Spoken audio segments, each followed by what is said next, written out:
Welcome back to Live for Love TV. Today's the 16th day, the 4th month of the 24th year inside the 21st century. I hope everyone's doing extremely well out there. Today I'm going to talk about immigration. Yes, I've talked about immigration before, but this time I'm going to talk about it from a slightly different angle. I happen to be a child of immigrants.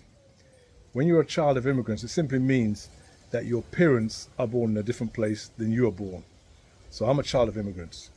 And if you are a child, if you're an immigrant, so let's say it this way, if you're an immigrant and you have children in another country than where you're born, unless you've cut ties with that country, you should make sure that your children have all the rights that they're supposed to have, I believe, to that country you've come from.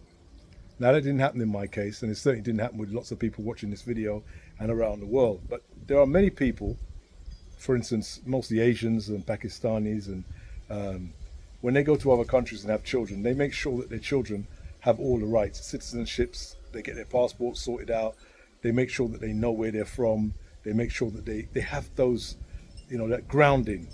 Now, that doesn't mean that their children, when they grow up, are going to want to go back to that place or live in that place, but they make sure they have it. Well, in my case and in many other people's cases, that didn't actually happen. So many of us, although we knew where our parents are from, and our parents did the best they could to give us all the background they could and to bring us to the places, they never actually seeked out the rights for their children.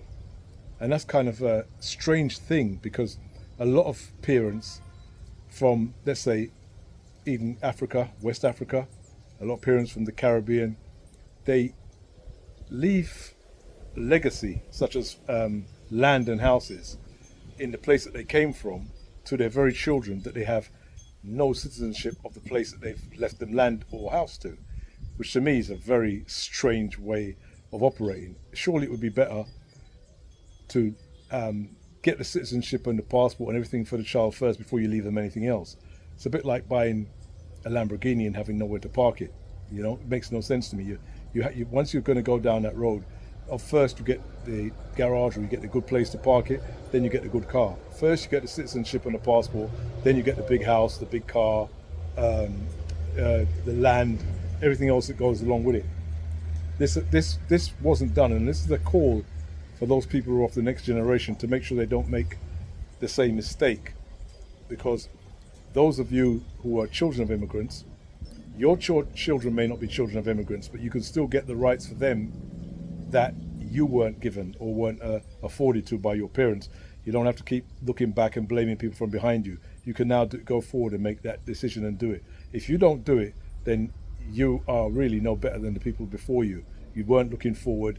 You don't understand legacy. You don't understand generational wealth, and really you don't understand vision. You've got to have some vision to see that it's important, because no one knows where they're going to live in the future. I mean, if you're living one place today, you don't know if you're going to be some other place in the world. You just haven't got a clue. But make all the options, make all the roads, make all the intentions that anything can happen, and learn and educate yourself. And if you have the rights, exercise them so that you can use them in the future. That's just my personal advice to people who are children of immigrants. And if you are one of those people, try and get all the rights for yourself and your offspring before it's too late. Take care. Live for Love TV. Make sure you like, share, and subscribe to Live for Love TV.